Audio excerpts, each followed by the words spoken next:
Ukraine और रूस war update में आपका स्वागत है। जर्मनी जंग में कूद गया है। जर्मनी ने एयरपोर्ट के अपने आसपास करीब लेजर हथियार तैनात कर दिया है जो ड्रोन्स को मार गिराने में सक्षम है। जर्मनी पूरी तरह से रूस के खिलाफ एक्शन में नजर आ रहा है और रूस के खिलाफ बयानबाजी भी कर रहा है। इसी के साथ टोमाहॉक मिसाइल को लेकर डोनाल्ड ट्रंप ने मीडिया से बात करते हुए कहा है कि बस मैंने फैसला कर लिया है कि मैं टोमाहॉक मिसाइल यूक्रेन को दूंगा, लेकिन बस ये देखना है कि यूक्रेन उसका इस्तेमाल कैसे करता है। अभी पुतिन ने कल ही धमकी दी थी कि अगर अमेरिका ने टोमाहॉक मिसाइल यूक्रेन को दी तो तमाम रिश्ते नाते डील्स खत्म कर दी जाएगी। शायद अब थोड़ा सा डोनाल्ड ट्रंप हिचकिचा तो रहे हैं, लेकिन अब नाक की बात है और दोनों ही आदमी नाक के अड़ियल हैं। अब देखना यह है कि सच में टोमाहॉक मिसाइल यूक्रेन को देता है कि नहीं।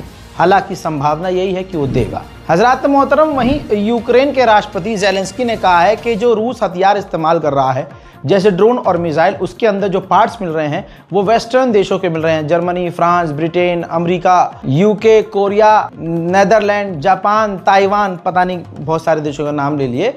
तो उनका कहना यह है कि इस ड्रोन और हथियारों के अंदर विदेशी पार्ट्स मिले हैं। मैं ज़ेलेंस्की से कहूँगा फिर जिन जिन देशों के पार्ट मिले हैं उन सब पे एक एक मिसाइल मार दे भाई तू। उधर जर्मनी के चांसलर ने कहा कि पुतिन शांति नहीं चाहते हैं, वो पूरे जर्मनी से, पूरे वेस्ट से और पूरे यूरोप से हाइब्रिड वॉर चाहते हैं। अगला कौन आदमी इतना चू होगा जो एक समय पे पूरे यूरोप से लड़ने उतर जाएगा।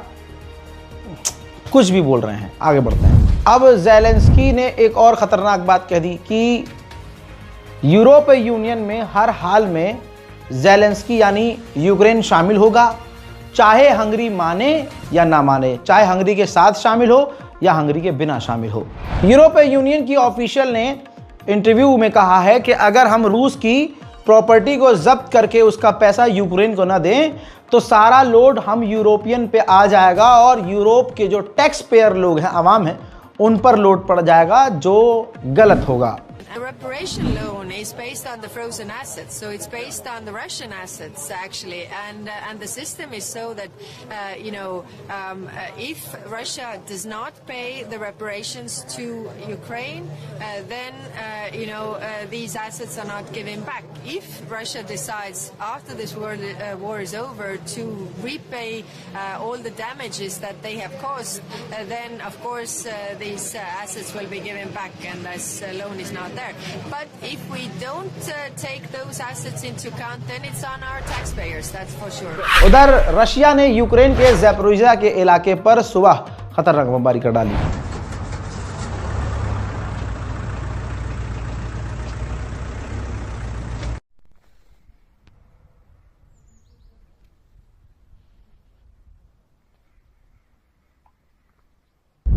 वहीं मेरे दोस्तों, यूक्रेन से एक बार फिर से वही तस्वीर।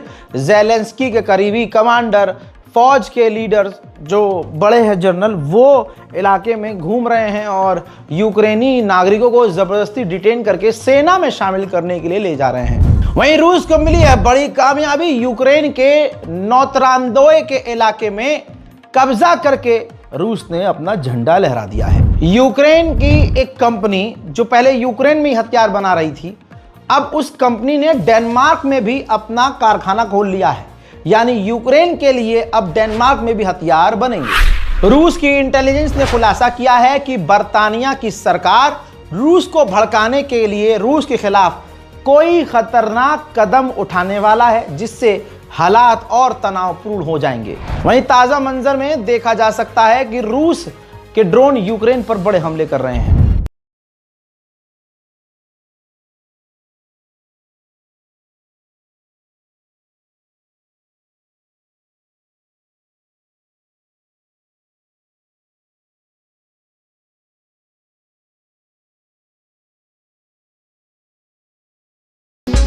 हजरात मोहतरम, वहीं यूक्रेन के अंदर जो ड्रोन कंट्रोल और ड्रोन ऑपरेटर हैं यूक्रेनियन, वो थक गए हैं।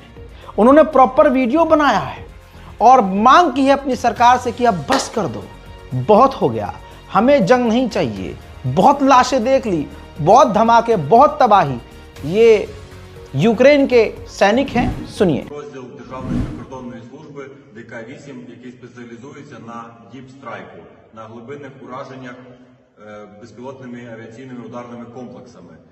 2 дні тому назад ми дізналися, що наш підрозділ розформовують без пояснень, без нічого, віддали наказ здати все майно і підготувати людей до переведення. На питання чому, що, де, як, ніхто не надав відповіді. Ще не встигли довести майно, як вже прийшли списки на накази на людей і переводять їх. अमेरिका ने तुर्की से कहा था कि रूस की गैस लेना बंद कर दो, लेकिन अगर ऐसा तुर्की ने किया तो तुर्की को बड़ा झटका लग सकता है। रिपोर्ट यह आ रही है कि तुर्की आनाकानी कर रहा है।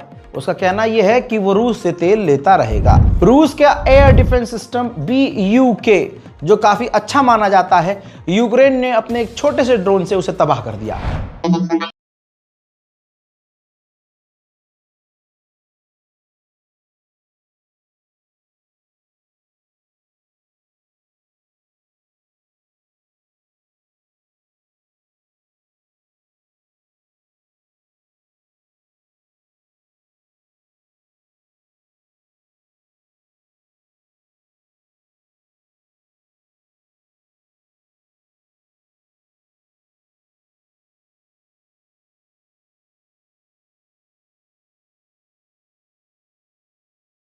ये तस्वीर मैं आपको फुल स्क्रीन पर नहीं दिखा सकता। रशिया का जो क्रीमिया का इलाका है, यूक्रेन ने वहां पर ड्रोन और मिसाइल हमला किया है, सब कुछ जल चुका है। अमेरिका की हालत पतली हो गई है। अमेरिका का जो पैट्रियट एयर डिफेंस सिस्टम है उसकी कमजोरी रूस ने पकड़ ली है। जी हां, बड़ी खबर है, जल्दी बता रहा हूं।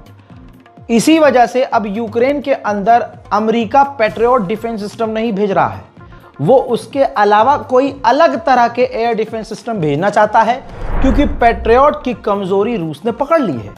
यूक्रेन को कमजोर ना समझिएगा। यूक्रेन ने रूस के बेलग्रोड पर इतने हमले किए कि भाई बिजली, ये तस्वीर देखिए, बिजली नहीं है, अंधेरा ही अंधेरा है और सिर्फ चारों तरफ खौफ का माहौल है।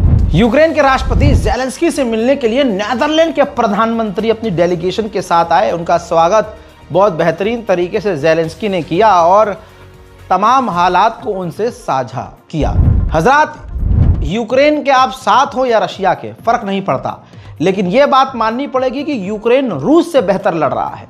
रिपोर्ट यह है कि अब सर्दियां आने वाली हैं तो रशिया जानबूझकर यूक्रेन के इलेक्ट्रिसिटी पावर प्लांट पर हमला कर रहा है, जनरेटर्स पर हमला कर रहा है। तो अब यूक्रेन ने पहले से ही जमीन के नीचे पावर प्लांट बना लिए हैं। यह होता है दिमाग। रूस के डेजेरेंस्की के इलाके पर यूक्रेन ने रात को ड्रोन हमला किया, जिसे रूस नहीं रोक पाया। देख लीजिए।